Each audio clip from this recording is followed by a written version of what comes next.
உங்க கூட சேர்ந்தா யாருமே சேர மாட்டேன்றவங்க ஒரு ஏங்க இருக்கு. நீங்க என்ன பண்ணீங்க தெரியுமா? யாருமே சேர மாட்றாங்கன்னு எதிர்க்கட்சிகள் சார் இல்ல சார் இருங்க சார். யாரெல்லாம் சொல்றாங்கப்பான்னு கேட்டா ஆமா. விஜயோட நிப்பாட்டிட்டீங்க. விஜய் இல்ல நம்பர் திமுக 2 கூட்டணி போக கட்சிகள் கூட மாட்டீங்க. எல்லாருமே அவங்க தான் ஏடிஎம்கே அங்க திமுகவோட இருக்காங்களே, அவங்க எப்படி வருவாங்க? சார் அவங்க ஏதோ ஒரு முடிவு தேர்தல் காலத்துல எடுப்பாங்க. சரி நான் என்ன ஆனா கேக்குறேன், ஏடிஎம்கேவோட கூட நட்பா இருக்கணும்னு நினைக்கிறாங்க. ஆனா பிஜேபி இருக்கிறதுனால வேண்டாம். வர மாட்டாங்க, வர வேணாம். நீ அந்நிய நாட்டு வர வேணாம்னு நீங்க சொல்லி என்ன பண்றது? எடப்பாடி பாவம் வருத்தப்படுவார்ல. ஐயோ தம்பி, எடப்பாடிக்கு தான் இப்ப வருத்தமே. நாங்க என்ன சொல்றோம் தம்பி, நீங்க எல்லாம் அந்நிய நாட்டு சித்தாந்தவாதிகள், எங்க கொள்கைக்கு விரோதமானவர்கள்.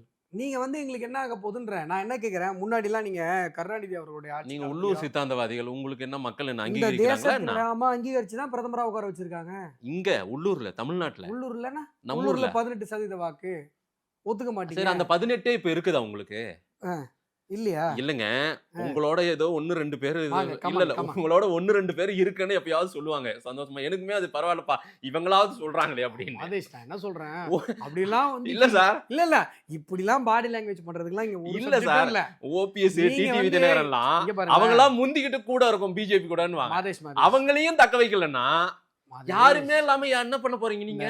வராத சிரிப்பை வர வச்சுக்கிட்டு கிண்டல் பண்றதெல்லாம் என்கிட்ட வேலை கிண்டல் இல்ல சார். இல்ல ஒண்ணுமே சப்ஜெக்டே இல்ல உங்ககிட்ட. நான் என்ன கேக்குறேன், இல்ல சார் 18% உங்களுக்கு இருக்கா? திரும்ப சார், திரும்ப 18% 18% ஐயோ, எங்க நான் அந்த என்ன 18% எங்க போயிட்டாங்க? நான் என்ன சொல்றேன், நீங்க தமிழ்நாட்டுல பிஜேபி ஒரு கட்சியே இல்ல, ஒரு அரசியல் சக்தியே இல்ல அப்படி சொன்னா எதுக்குங்க உங்க ஸ்டாலின் 10 நிமிஷம் பேசினா 10 தடவை பிஜேபி பார சொல்றாரு? இன்னைக்கு ஏங்க வேலை உங்கள- எளிமையாயிருச்சுன்றாரு. உங்களால வேலை எளிமை. உங்களால பிஜேபி பேரை சொல்லாம ஆ. 10 நிமிஷம் அரசியல் மேடையில பேச முடியுமா? திருமாவளவனால, கம்யூனிஸ்டால, உங்களை சொன்னா 10 பேர் ஓட்டு போடுறாங்க. வேல்முருகனால? உங்களை பேசினா 10 பேர் ஓட்டு போடுறான். நான் கேக்குறது பிஜேபினா பயப்படுறான். அந்த குழந்தைங்க கிட்ட பிஜேபி உச்சாண்டி வந்து காட்டி நான் என்ன கேக்குறேன், உங்களால எங்க பேரை தவிர்த்துட்டு அரசியல் பண்ண முடியுமா? டிவி டிபேட் நடத்த முடியுமா? சரி. டிக்கெட் அரசியல் பேச இது முடியுமா? ஒரு பெருமையா? நீங்க என்ன சாதிச்சீங்க? நான் என்ன கேக்குறேங்க, நாங்க இவ்வளவு சாதிச்சதுனால தான் எங்க பேரை பார்த்தா பயப்படுறீங்க. ஆ. எங்களை வீழ்த்துறதுக்கு இத்தனை கட்சி கூட்டணி உங்களுக்கு தேவைப்படுது.